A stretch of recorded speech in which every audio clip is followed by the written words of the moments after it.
اللهم صل على سيدنا ومولانا ونبينا وشفيعنا محمد النبي الأمين الكريم ربي زدني علما ربي زدني علما ربي زدني علما۔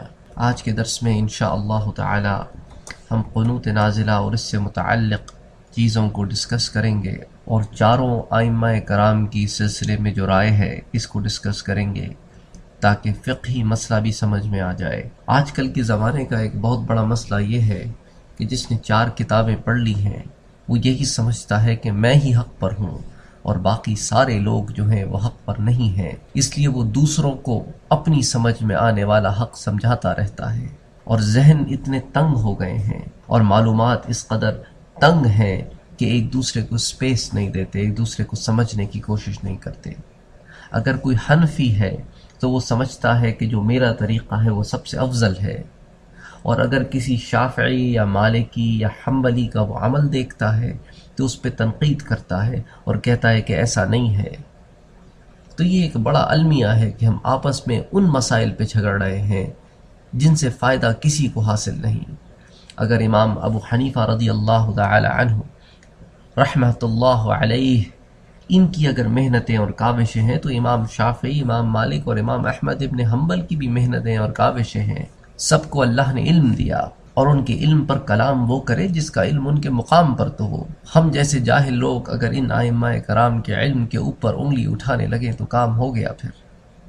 اور یہ وقت وہ نہیں ہے کہ امت کو لڑایا جائے، وقت وہ ہے کہ امت کو ایک کیا جائے، بجائے اس کے کہ جو نماز پڑھنے آ رہے ہیں ان کی نمازوں پہ تنقید کر کے انہیں مسجدوں سے نکالا جائے۔ وقت یہ ہے کہ وہ جو نماز پڑھنے نہیں آتے ان کو مسجدوں میں لایا جائے۔ کتنے لوگ ہیں جو بستے ہیں مساجد کے اطراف لیکن نماز پڑھنے نہیں آتے۔ جمعے کی نماز میں اتنے زیادہ لوگ کیوں نظر آتے ہیں؟ یہ کدھر غائب ہو جاتے ہیں باقی نماز کے اوقات میں؟ اور عید میں جو لوگ نماز پڑھنے آتے ہیں وہ باقی دنوں میں کیوں نہیں آتے؟ کسی نہ کسی مسجد میں تو نظر آئیں۔ اور پھر وہ لوگ جو تراویحوں میں آتے ہیں اور اس نفلی عبادت میں اتنی محنت کرتے ہیں، اتنی محنت کرتے ہیں کہ آپ ان کی محنت پہ رشک کرتے ہیں، اور عام دنوں میں وہ نماز چھوڑے، مسجد میں نماز چھوڑے، وہ نماز پڑھنے سے بھی قاصر ہیں۔ تو ضرورت اس امر کی ہے کہ وہ لوگ جو نماز نہیں پڑھتے انہیں مسجدوں میں لایا جائے، صحیح دین کی تعلیم دی جائے۔ اسی لیے کبھی کبھی یہ ضروری بھی ہوتا ہے کہ آپ دوسرے لوگوں کے بارے میں بھی پڑھیں جن کے مسالک کو آپ فالو نہیں کرتے۔ کہ آپ حنفی ہیں تو شافعی کے بارے میں بھی کسی مسئلے میں پڑھ لیں، اگر آپ کی مسجد میں کوئی حنبلی آتا ہے تو اس کے مسائل بھی تھوڑے پڑھ لیں تاکہ ایک ٹالرنس پیدا ہو جائے، ایک دوسرے کو دیکھ کر ایک اجنبیت نہ محسوس ہو۔ یہ نہ ہو کہ یہ حنفیوں کی مسجد ہے، یہ بریلویوں کی مسجد ہے، یہ دیوبندیوں کی مسجد ہے۔ ارے مسجدیں تو اللہ کی ہیں، مسجدیں تو اللہ کی ہیں، اس میں اللہ کے بندے نماز پڑھنے آتے ہیں، اور وہ جس حدیث پر بھی عمل کر کے نماز پڑھیں، تمہیں کیا تکلیف ہے؟ انہیں نماز پڑھنے دو، نمازیوں کو تنگ نہ کرو کہ پھر نماز پڑھنے سے بھی جائیں۔ تو خیر، بہرحال اس ٹالرنس کی بہت سخت ضرورت ہے، اور حضرت صلی اللہ علیہ وآلہ وسلم کی حیات طیبہ سے بھی ہمیں ٹالرنس ہی کا سبق ملتا ہے۔ 2 تکلیف دہ واقعات جو سیرت النبی میں ہم نے پڑھے کہ صحابہ کرام کو کس بے دردی سے دھوکے کے ساتھ قتل کیا گیا۔ جب یہ خبر حضرت صلی اللہ علیہ وآلہ وسلم کو پہنچی تو آپ شدید غم اور شدید تکلیف کا شکار ہوئے، اور آپ صلی اللہ علیہ وآلہ وسلم نے 1 ماہ اور ایک روایت کے مطابق 40 روز تک فجر کی نماز میں قنوت پڑھی، اور یہی قنوت نازلہ ہے۔ مقصد تھا کہ کرب اور تکلیف کے دنوں میں اللہ سے مدد مانگی جائے، اور اسی لیے آپ صلی اللہ علیہ وآلہ وسلم نے اللہ کے حضور اپنی التجا قنوت نازلہ کی صورت میں پیش کی۔ احناف یا حنفی حضرات عشاء کی وتر میں تیسری رکعات میں رکوع کرنے سے قبل دعائے قنوت پڑھتے ہیں کہ اللہم انا نستعینک ونستغفرک ونؤمن بک ونتوکل علیک ونثني عليك الخير ونشكرك ولا نكفرك ونخدعك ونترك من يفجرك اللهم إياك نعبد ولك نصلي ونسجد وإليك نسعى ونحفظ ونرجو رحمتك ونخشى عذابك إن عذابك بالكفار ملحق۔ ہے پاک پروردگار، ہم تجھ سے مدد چاہتے ہیں اور تجھ سے معافی مانگتے ہیں اور تجھ پر ایمان رکھتے ہیں اور تجھ پر بھروسہ کرتے ہیں اور تیری بہت اچھی تعریف کرتے ہیں اور تیرا شکر کرتے ہیں اور تیری ناشکری نہیں کرتے اور الگ کرتے ہیں اور چھوڑتے ہیں اس شخص کو جو تیری نافرمانی کرے۔ الہی ہم تیری ہی عبادت کرتے ہیں اور تیرے ہی لیے نماز پڑھتے ہیں اور سجدہ کرتے ہیں اور تیری ہی طرف دوڑتے اور جھپٹتے ہیں اور تیری رحمت کے امیدوار ہیں اور تیرے عذاب سے ڈرتے ہیں، بے شک تیرا عذاب کافروں کو پہنچے۔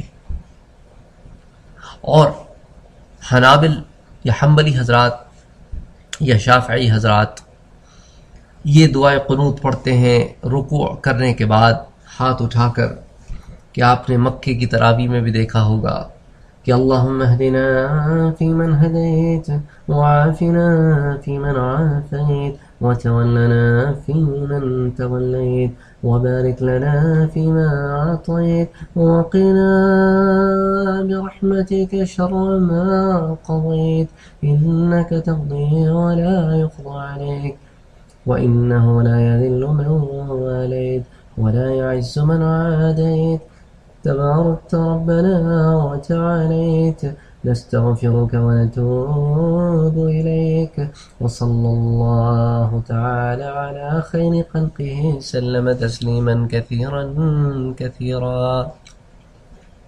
تو یہ ایک دعائے قنوت ہے جو آپ سنتے ہیں، تو یہ تو دعائے قنوت ہے۔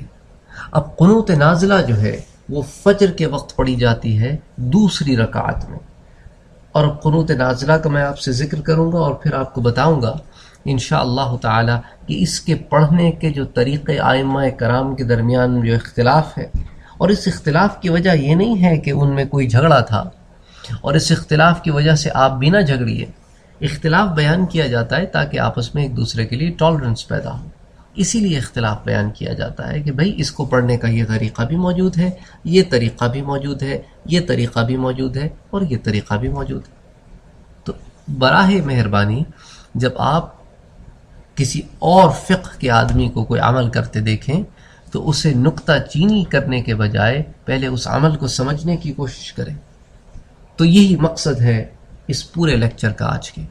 اب جو قنوت نازلہ ہے اس کے الفاظ پر غور کرتے ہیں کہ جو قنوت نازلہ ہے اس کے الفاظ ہیں کہ اللہم اغفر لنا وللمؤمنین والمؤمنات والمسلمین والمسلمات وألف بین قلوبهم واصلح ذات بینهم وانصرهم على عدوك وعدوهم اللهم لعن الكفرة الذين يصدون عن سبيلك ويكذبون رسلك ويقاتلون أولياءك اللهم خالف بين كلمتهم وزلزل أقدامهم وأنزل بهم بأسك الذي لا ترده عن القوم المجرمين۔ تو یہ قنوت نازلہ کے الفاظ ہیں۔ اب قنوت نازلہ بھی آپ نے سن لی، اور جو دو دعائیں قنوت پڑھی جاتی ہیں عشاء کی نماز کی وتر میں وہ بھی آپ نے سن لی۔ ایک دعائے قنوت کے راوی حضرت عبداللہ ابن عباس ہیں اور ایک دعائے قنوت کے راوی حضرت عبداللہ ابن مسعود ہیں، تو کوئی اختلاف نہیں، حدیثوں میں دونوں آ گئیں اور قنوت نازلہ کا ذکر بھی آ گیا۔ اب اس میں علماء کے درمیان پڑھنے کے جو طریقے ہیں اس پر بات کر لیتے ہیں۔ اول بات تو یہ کہ قنوت نازلہ جو ہے وہ پڑھی جاتی ہے جب کوئی تکلیف ہو، امت کو کسی تکلیف سے دوچار ہو تو پڑھی جاتی ہے۔ اب اس میں بھی کچھ ایکسیپشنز ہیں، اس کے بارے میں بھی انشاءاللہ تعالی ہم بات کریں گے، لیکن پہلے یہ 4 اسکول آف تھاٹس میں قنوت نازلہ کے بارے میں ذرا پڑھ لیں۔ اچھا، جو چاروں کے نزدیک جو ہے نا، چاہے اب مالکی ہوں، چاہے حنبلی ہوں، چاہے شافعی ہوں، چاہے حنفی ہوں، چاروں کے نزدیک قنوت نازلہ ہے اور فجر کی نماز میں بھی پڑھی جاتی ہے۔ جو مالکی حضرات ہیں وہ فجر کی دوسری رکعت میں پڑھتے ہیں، اور وہ یہ قید نہیں لگاتے کہ رکوع سے پہلے ہی پڑھنی ہے یا رکوع کے بعد ہی پڑھنی ہے، رکوع سے پہلے بھی پڑھ سکتے ہیں، رکوع کے بعد بھی پڑھ سکتے ہیں۔ آپ کو ہاتھ اٹھانے کی ضرورت نہیں ہے دعائے قنوت نازلہ پڑھنے کے لیے، یہ مالکی حضرات کا پوائنٹ آف ویو میں آپ سے بیان کر رہا ہوں، اور اٹ از ریکمینڈڈ کہ آپ جو ہے دعائے قنوت نازلہ جو ہے وہ کوائٹلی ریسائٹ کریں۔ اور جہاں تک ہمارے شافعی بھائیوں کا تعلق ہے تو وہ بھی فجر کی دوسری رکعت میں پڑھتے ہیں، لیکن وہ ہاتھ اٹھاتے ہیں، بآواز بلند پڑھتے ہیں اور اس کو رکوع کے بعد پڑھتے ہیں. اور اس کے علاوہ ازیں وہ قنوت نازلہ سے قبل دعائے قنوت پڑھتے ہیں، جس کا ذکر میں آپ سے ابھی پہلے کر چکا ہوں، جو حضرت عبداللہ ابن عباس کی روایت کے مطابق جو دعائے قنوت ہے کہ اللہم اہدنا فیمن ہدیت وعافنا فیمن عافیت وتولنا فیمن تولیت. یہاں تک پوری دعائے قنوت پڑھنے کے بعد پھر قنوت نازلہ پڑھتے ہیں. اس کی وجہ یہ ہے کہ شافعی حضرات کے نزدیک جو ہے دعائے قنوت جو ہے وہ فجر کی نماز میں عام دنوں میں بھی پڑھی جاتی ہے، اور وہ فجر کی دوسری رکعت میں دعائے قنوت پڑھتے ہیں. تو اگر کسی شافعی حضرات کی مسجد میں آپ کا جانا ہو تو فجر کی نماز کی دوسری رکعت میں آپ دیکھیں گے کہ دوسری رکعت میں رکوع کرنے کے بعد وہ دعائے قنوت عام دنوں میں پڑھتے ہیں. اور جب قنوت نازلہ پڑھنی ہو تو وہ دعائے قنوت تو ویسے بھی پڑھتے ہیں، وہ اس کے ساتھ قنوت نازلہ بھی ایڈ کر لیتے ہیں. امام ابو حنیفہ اور امام مالک کے نزدیک جو ہے وہ دعائے قنوت نازلہ جو ہے وہ صرف فجر کی دوسری رکعت میں پڑھی جائے. لیکن جو شافعی حضرات ہیں ان کے نزدیک ہر نماز میں پڑھی جا سکتی ہے. تو قنوت نازلہ کی بات کر رہا ہوں، اور کسی بھی نماز میں پڑھی جا سکتی ہے.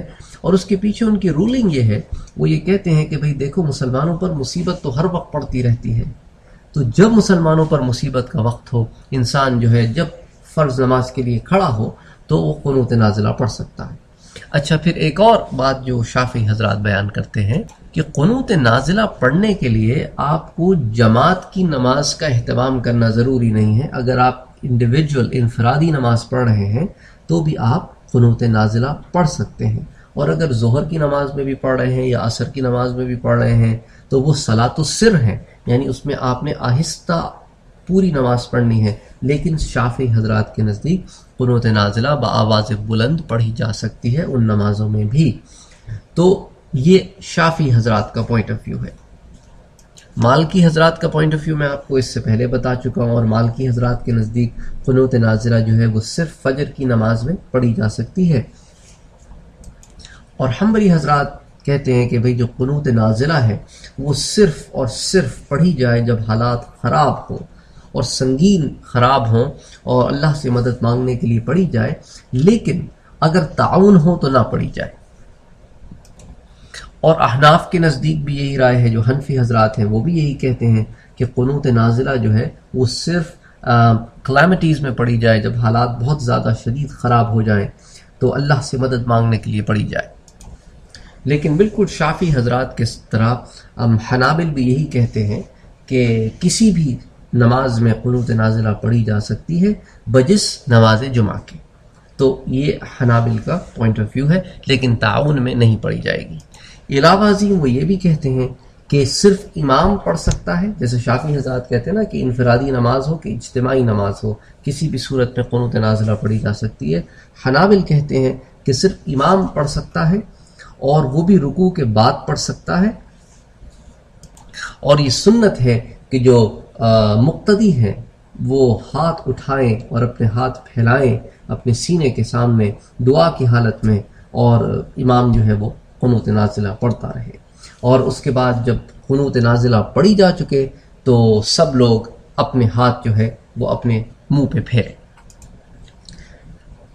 حنفی حضرات کہتے ہیں، جیسا میں نے آپ سے ذکر کیا، کہ صرف ڈیفیکلٹ ٹائمز، کلیمٹیز کے ٹائم پہ یہ پڑھی جا سکتی ہے، اور صرف فجر کی نماز کی دوسری رکعت میں پڑھی جا سکتی ہے، اور صرف اس کو امام پڑھ سکتا ہے، اور رکوع کے بعد پڑھی جائے گی سجدے میں جانے سے پہلے، اور فجر کے علاوہ کسی اور نماز میں اس کو نہیں پڑھا جا سکتا. اور پڑھنے کا طریقہ احناف کے نزدیک یہ ہے کہ رکوع کے بعد تو پڑھے لیکن ہاتھ نہ اٹھائیں.